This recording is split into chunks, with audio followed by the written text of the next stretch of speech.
So you've been playing Vintage Story for quite some time. You've been building nothing but wooden houses. Well, how about we start making bricks and make something made out of brick, because not only it is more durable, but it's also more fancy. But just a disclaimer, the time to make this happen is fairly time consuming. So not saying that nothing in this game isn't, but you know, you're gonna have to really work for this brick. And hopefully this video will do just enough justice to just showcase that fact. For one, let's get our clay. Find any type of clay you'd like to use. Ideally, you want to make sure that the clay you do use is fairly close to your house. That would be a perfect case scenario. Sometimes it doesn't work in our favor, but let's just hope that you find a good supply of clay close by. Once you get your clay, you want to form that into a brick form. Let's place it down into our rabbit hole, aka a fire pit, and set that stuff on flame so it hardens up for us. Now let's make our magic substance that will keep everything together.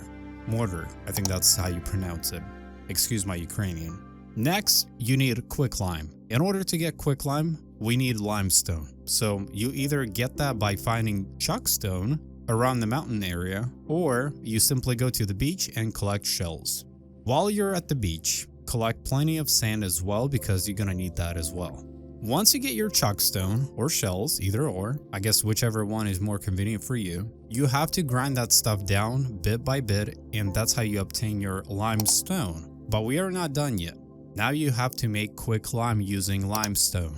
Leave your limestone inside of your fire pit. Just make sure that you use fuel that packs a good punch. Don't use firewood, because firewood never reaches the right temperature in this case scenario, especially when it comes to getting your quicklime. I personally always use charcoal basically for everything I do. That's why I have supplies of it essentially. Not only it is extremely reliable, but it's also kind of fancy, and I like to be fancy.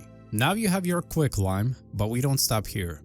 The next step is pretty crucial if you ask me. You need to place your quicklime into an empty barrel and grab yourself a ball. Make sure it is a ball. You can't use a bucket for this, because the water measurement here is very crucial. A bucket of water is going to be way too much, so you're gonna have to measure your water in bowls, and it all depends on how much quicklime you have. Once you add a required amount of water to your quicklime, you will immediately get slacked lime, and now you add your sand to appropriate amount of slacked lime to get mortar. Grab your mortar and combine that with your hardened bricks that came out of your pit, and they technically should be ready at this point. And now you finally have your construction business in Vintage Story.